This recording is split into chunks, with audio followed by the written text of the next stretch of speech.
আশ্বিনের শারদ প্রাতে বেজে উঠেছে আলোক মঞ্জির।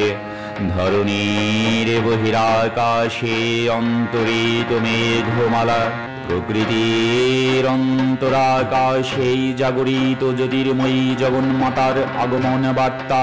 আনন্দময়ী মহামায়ার পদধ্বনি অসীম ছন্দে বেজে উঠে রূপলোক রসলোকে আনে নবভাব মাধুরীর সঞ্জীবন। তাই আনন্দিতা শ্যামলী মাতৃকার চিন্ময়ীকে মৃন্ময়ীতে আবাহন। আজ চিৎ শক্তি রূপিণী বিশ্বজননীর শারদ স্মৃতিমণ্ডিতা প্রতিমা মন্দিরে মন্দিরে ধ্যানবদিতা। ওম নমো চণ্ডিকাयै या देवी सर्वभूतेषु शक्तिरूपेण संस्थिता। नमस्तस्यै नमस्तस्यै नमस्तस्यै नमो नमः। या देवी सर्वभूतेषु शान्तिरूपेण संस्थिता। नमस्तस्यै नमस्तस्यै नमस्तस्यै नमो नमः। সুধী দেবী ভক্তবৃন্দ, সবাইকে ভক্তিপূর্ণ দণ্ডবত প্রণাম। কৃষ্ণ কৃপাশ্রী সুরেশ চ্যানেলটির আরও একটি নতুন পর্বে আপনাদের সবাইকে সুস্বাগত। আজ আপনাদের জন্য এই বিশেষ আয়োজনের আকর্ষণীয় পর্বে রয়েছে মহালয়ার মাহাত্ম্য কি। মহালয়া শুভ না অশুভ? কেউ মহালয়াকে শুভ বলেন, কেউ বলেন অশুভ, কিন্তু কেন, এর পক্ষে বা বিপক্ষে যুক্তিগুলো কি কি ইত্যাদি নানা বিষয় নিয়েই ভিডিওটির পুরো আয়োজন।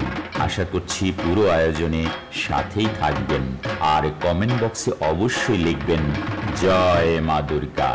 সুধী দেবী ভক্তবৃন্দ, মহালয়ার মাহাত্ম্য কি? মহালয়া শব্দের অর্থ মহান আলয়, অর্থাৎ মহান আশ্রয়। আবার মহালয়ার অর্থ হিসেবে পিতৃলোককে বোঝায়। এই জগতের স্বর্গত পিতৃপুরুষরা যেখানে থাকেন বলে বিশ্বাস, অর্থাৎ পিতৃলোককে সশ্রদ্ধ স্মরণ করার অনুষ্ঠানেই মহালয়া নামে পরিচিত। পিতৃপক্ষের শেষ হবার পর অমাবস্যার অবসান হলে দেবীপক্ষের শুরু হয়। সেই লগ্নটিকেই আমরা মহালয়া বলে থাকি। এই জন্যই মহালয়া স্ত্রীকারান্ত। এই ত্রিভুবনে দেবী দুর্গাই হলেন মহান আশ্রয়, তার আগমনের লগ্নই মহালয়া। আবার কেউ কেউ বলেন পিতৃলোক হল সেই মহান স্থান। মহালয়া হল পিতৃপূজা ও মাতৃপূজার সন্ধিক্ষণ। আশ্বিনের কৃষ্ণপক্ষের শেষ ও দেবীপক্ষের শুরুতে যে অমাবস্যা রয়েছে তাকেই মহালয়া বলে অভিহিত করা হয়। মহালয়ার দিন একসাথে আমরা পিতৃপুজো এবং মাতৃপুজো দুইই করে থাকি। তাই মানব জীবনে, মানব মননে এই দিনটি এক বিশেষ গুরুত্ব বহন করে আনে। ভারতীয় উপমহাদেশের ঐতিহ্যের এ এক অপূর্ব অনুভূতি। মহালয়া থেকেই দুর্গাপূজার দিন গণনা শুরু হয়ে যায়। মহালয়ার 6 দিন পরেই আসে মহাসপ্তমী। ত্রেতা যুগে ভগবান শ্রীরামচন্দ্র অকালে দেবীকে আরাধনা করেছিলেন। লঙ্কা জয় করে সীতাকে উদ্ধারের অভিলাষ নিয়ে শরতের এই পূজাকে দেবীর অকাল বোধন বলা হয়, কারণ শ্রীরামচন্দ্র পূজাটি করেছিলেন অকালে, অসময়ে। আসল দুর্গাপূজা হল বসন্তে, তাই একে বাসন্তী পুজো বলা হয়। শোনা যায় সুরত রাজা এই আসল পূজাটি করেছিলেন বসন্তকালে। কোনো শুভ কাজ করতে গেলে প্রয়াত পূর্বজ সহ সমগ্র জীব জগতের জন্য তর্পণ করতে হয়। সনাতন ধর্মাবলম্বীদের এটাই বিশ্বাস। পূর্বপুরুষদের উদ্দেশ্যে অঞ্জলি প্রদান করতে হয়। এর পোশাকি নাম তর্পণ। তর্পণ মানে সন্তুষ্ট করা। ভগবান শ্রীরামচন্দ্র লঙ্কা বিজয়ের আশায় বুক বেঁধে এমনই করেছিলেন। যুগ যুগ ধরে এই ভারতের কোটি কোটি মানুষ মহালয়ার প্রভাতে 3 গণ্ডূষ জলের অঞ্জলি দিয়ে আসছেন। আর আকাশে বাতাসে ধ্বনিত হয়ে উঠছে, ময়া দত্তেন তয়েন তৃপ্পন্ত ভুবন এয়ং আব্রহ্ম স্তম্ভ পর্যন্তম তৃপ্পন্ত। এই মন্ত্র যার মধ্য দিয়ে শ্রদ্ধার সঙ্গে স্মরণ করে চলেছেন তাদের বিদেহী পিতৃপুরুষ ও পূর্বপুরুষদের। পুরাণে বলা আছে, মহালয়ার দিনে দেবী দুর্গা মহিষাসুরকে বধ করার দায়িত্ব পান। ব্রহ্মার বর প্রাপ্ত কোনো মানুষ বা কোনো দেবতার পক্ষে মহিষাসুরকে বধ করা সম্ভব ছিল না। ফলত অসীম ক্ষমতাশালী মহিষাসুর তার ক্ষমতার দম্ভে মদমত্ত হয়ে ওঠে, একে একে দেবতাদের স্বর্গ থেকে বিতাড়িত করে। অঘোষিতভাবে বিশ্ব ব্রহ্মাণ্ডের অধীশ্বর হয়ে ওঠার বাসনা তাকে পেয়ে বসে। ব্রহ্মা, বিষ্ণু ও শিবত্রয়ী তখন বাধ্য হয়ে মিলিতভাবে মহামায়ার রূপে অমোঘ নারী শক্তি সৃষ্টি করলেন। দেবতাদের দান করা 10টি অস্ত্রে সিংহবাহিনী দেবী দুর্গা সুসজ্জিত হয়ে ওঠেন। 9 দিন ব্যাপী ঘোরতর যুদ্ধে মহিষাসুরকে পরাজিত ও হত্যা করলেন। এভাবেই অশুভ শক্তির উপর শুভ শক্তির জয় প্রতিষ্ঠা পায়। যুগের পর যুগ এই বিশ্বাস, এই ধারা বয়ে আসছে। মহালয়া যেন তারই পরিচয় বহন করে চলেছে। মহালয়া হচ্ছে সেই দিন যেদিন দেবী দুর্গা এই মর্তে অবতরণ করেছিলেন বলে বিশ্বাস। তিনি এসেছিলেন সমস্ত অশুভ শক্তিকে পরাজিত করতে। মহালয়া পিতৃপক্ষের অবসান ও দেবীপক্ষের সূচনা বলে মহালয়াকে দুটি গতিশীল বা চলমান উৎসবের সমাহার বা সম্মিলনও বলা যেতে পারে। হিন্দু পুরাণ মতে এই সময় পিতৃপুরুষের আত্মার স্বর্গপ্রাপ্তির জন্য পুত্রের দ্বারা শ্রাদ্ধ ক্রিয়া আবশ্যক, যাকে বাংলায় বলা হয় তর্পণ। প্রাগ্ভোর ও প্রাতকালে নদীতে পুত্র তার পিতৃপুরুষদের উদ্দেশ্যে পিণ্ডদান করে থাকে। আসলে তা জল ও খাদ্য প্রদানের চেষ্টা ভিন্ন, অন্য কিছু নয়। দেবীপক্ষ মানে দেবী কাল। দেবী দুর্গা প্রধান পুজোর 7 দিন আগেই মর্তে আসেন। 4 দিন ধরে চলা মহাপূজার দিন গোনা শুরু হয় মহালয়ার পুণ্য লগ্ন থেকেই, আর সমগ্র ভূভারতে পূজার ঢাকে কাঠি পড়ে যায়। হিন্দু মতে ভাদ্রের অমাবস্যা থেকে পূর্ণিমা পর্যন্ত সময়কালকেই দেবীপক্ষ বলে মানা হয়। বিশ্বাস করা হয় হিন্দুদের জন্য কোনো পবিত্র কাজ করার শ্রেষ্ঠ সময় নাকি এটাই। উত্তর ভারতে অমাবস্যা পরবর্তী 9 দিনকেই নবরাত্রি হিসেবে পালন করা হয়। অমাবস্যার শেষ দিনে দুর্গা প্রতিমার চোখ অঙ্কিত করা হয়, যা চক্ষুদান নামে পরিচিত। মহালয়ার অন্য এক বর্ণনা পাওয়া যায় মহাভারতের কাহিনীতে। দাতাকর্ণের মৃত্যুর পর তার কৃত শুভ কর্মের জন্য তিনি স্বর্গপ্রাপ্ত হন। সেখানে কর্ণ ক্ষুধার্ত হলে তাকে প্রচুর সোনা, রূপা ইত্যাদি দেয়া হয়। তিনি জীবিতকালে সকলকে তাই দিয়ে আসতেন। ক্ষুধার্ত কর্ণ হতাশ হন এবং খাবার চান। যমরাজ তখন বলেন, জীবিতকালে কর্ণ মানুষকে কেবল সোনা দানাই দিতেন, কিন্তু পূর্বজদের কখনো খাবার ও জল দেননি। কর্ণ নিজের অজ্ঞতা প্রকাশ করেন এবং ক্ষমা চান। তখন যমরাজ তাকে 14 দিনের জন্য মর্তে ফেরত পাঠান।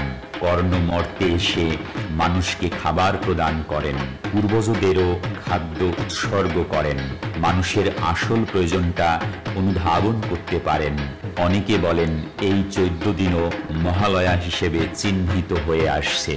মহালয়ার প্রভাতে বা ভোরে আকাশে বাতাসে ধ্বনিত হয় মহিষাসুরমর্দিনীর আগমনী গান। ঘরে ঘরে বেজে ওঠে জাগো তুমি জাগো এই সুর। এর মধ্য দিয়ে মাকে যেন জাগ্রত হওয়ার করুণ আবেদন জানানো হয়, যাতে মা আবির্ভূতা হয়ে এই মর্তধামে সকলের ক্লেশ দূর করেন। মহালয়ায় পূর্বপুরুষদের উদ্দেশ্যে বছরে একবার জলদান করা হিন্দু মতে অত্যন্ত আবশ্যক হিসেবে বিবেচিত হয়। কারণ প্রেতলোকে একদিন আমাদের মর্তের হিসেবে 1 বছর কালের সমান বলে বিশ্বাস। আর পূর্বপুরুষরাও নাকি সামান্য জলেরই প্রত্যাশা করেন। এই পুণ্য লগ্নে সূর্য, চন্দ্র, পৃথিবী সব একে অপরের অত্যন্ত কাছাকাছি চলে আসে। মহালয়া যেন এক বিশ্বাস, যুগ যুগ ধরে বয়ে আসা এক অমোঘ বিশ্বাস, যা আমাদের পূর্বপুরুষদের প্রতি দায়িত্ব ও কর্তব্যবোধের ধারণাকেই প্রতিষ্ঠিত করেছে, যা এই মর্তে জীবিত কালেও প্রতিফলিত হয়ে থাকে। মহালয়ার তর্পণ যুগ যুগ ধরে যাবতীয় মানবিক মূল্যবোধের রক্ষা কবচ হিসেবে কাজ করে যাচ্ছে। ভারতীয় সংস্কৃতির এক স্তম্ভ, ধারক এবং বাহক। এর গুরুত্ব অমলিন এবং অক্ষত, যা ভাবিকালেও অক্ষুণ্ণ থাকবে বলে মনে করা হয়। এবারে মহালয়া শুভ না অশুভ? মহালয়া শাস্ত্রমতে এই তিথির মাহাত্ম্য অপরিসীম। তবে কেউ মহালয়াকে বলেন শুভ, কেউ বলেন অশুভ। কিন্তু কেন? এর পক্ষে বা বিপক্ষে যুক্তিগুলো ঠিক কি কি? আসুন জেনে নেওয়া যাক। আশ্বিনের শারদ প্রাতেই বীরেন্দ্র কৃষ্ণ ভদ্রের অনির্বচনীয় কণ্ঠস্বর রেডিওতে বেজে উঠলেই বাঙালির জীবনে সূচিত হয় মহালয়া। বাঙালির কাছে এই মহালয়া অন্যতর তাৎপর্য নিয়ে হাজির হয়। তার আগে জেনে নেওয়া যাক মহালয়া তিথিটির মাহাত্ম্য কি। পিতৃপক্ষের অবসান ও দেবীপক্ষের সূচনা লগ্নটি মহালয়া নামে চিহ্নিত। এই সন্ধিক্ষণ মানব জীবনের জন্য গুরুত্বপূর্ণ। মহালয়া অর্থাৎ মহান যে আলয়, এই কথাটির ব্যাখ্যা নানাভাবে করেছেন প্রাজ্ঞজনেরা। যেহেতু মহালয়া থেকেই দেবী দুর্গার আবাহন মূর্তিটি চিহ্নিত হয়ে যায়, তাই অনেকের মতে দেবী স্বয়ং হলেন এই আলয় বা আশ্রয়। ভিন্ন মতে এই মহান আলয় হল পিতৃলোক, যেহেতু এটি পিতৃপক্ষের অবসান চিহ্নিত করে। ঠিক এর পরদিন থেকে দেবীপক্ষের সূচনা। পিতৃপক্ষের এক পক্ষকাল পিতৃপুরুষরা মনুষ্যলোকের কাছাকাছি চলে আসে। পুরাণ মতে ব্রহ্মার নির্দেশেই গড়ে ওঠে এই মহামিলন ক্ষেত্রটি। এই সময় তাই পিতৃপুরুষের উদ্দেশ্যে তর্পণ করে মানুষ। শাস্ত্রমতে হিন্দুদের অবশ্য পালনীয় যে পঞ্চমহাযজ্ঞের বিধান রয়েছে, তার মধ্যে অন্যতম হল পিতৃযজ্ঞ অর্থাৎ তর্পণাদি।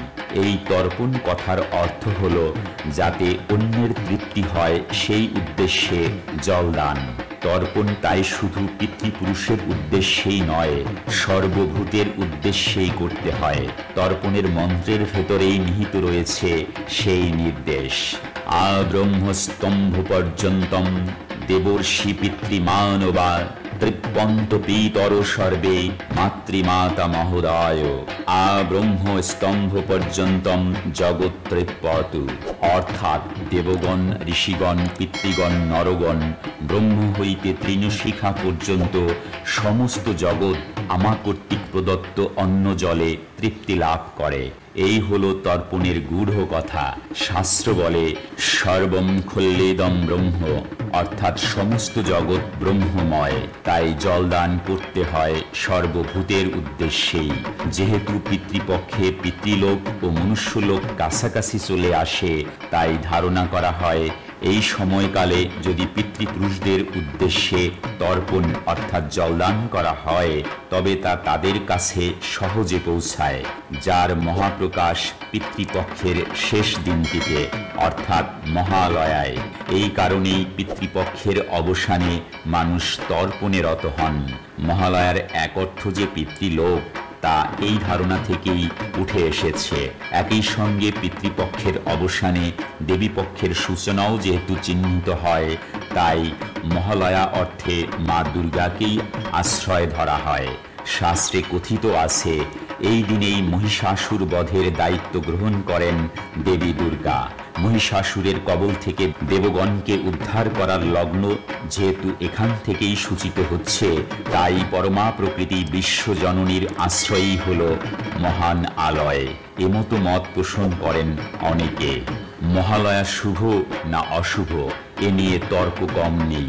কেউ কেউ বলে থাকেন এই দিনটি শুভ নয়। যেহেতু এই দিন পিতৃপুরুষের স্মরণ করা হয়, তাই প্রকৃতপক্ষে এ আসলে শোকের দিন।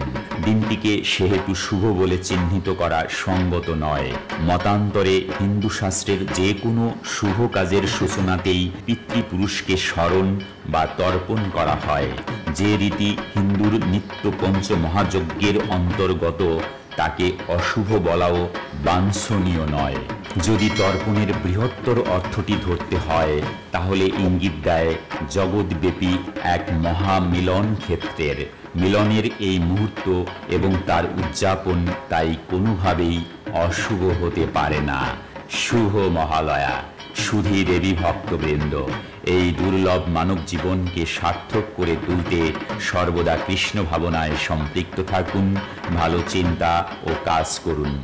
মনে রাখুন, জীবন ও মুক্তির পাথেয় পরমেশ্বর ভগবান শ্রীকৃষ্ণ। আর তাই এই ভিডিওটি ভালো লাগলে আর জীবন চলার পথের যে কোনো কঠিন সমস্যা ও পারমার্থিক জিজ্ঞাসার সহজ ও সঠিক সমাধান পেতে চ্যানেলটি সাবস্ক্রাইব করে বেল আইকনে ক্লিক করে রাখুন। লাইক, শেয়ার এবং কমেন্ট করুন। আজকের পর্বটি এখানেই সমাপ্তি ঘোষণা করছি। দেখা হবে পরবর্তী কোনো আকর্ষণীয় পর্বে। ততক্ষণ পর্যন্ত আপনারা সকলেই ভালো থাকুন, সুস্থ থাকুন। হরে কৃষ্ণ, হরেই বল। প্রেম সে বলুন রাধে রাধে, জয় রাধে। জয় মা দুর্গা। বলো দুর্গা মাই কি জয়।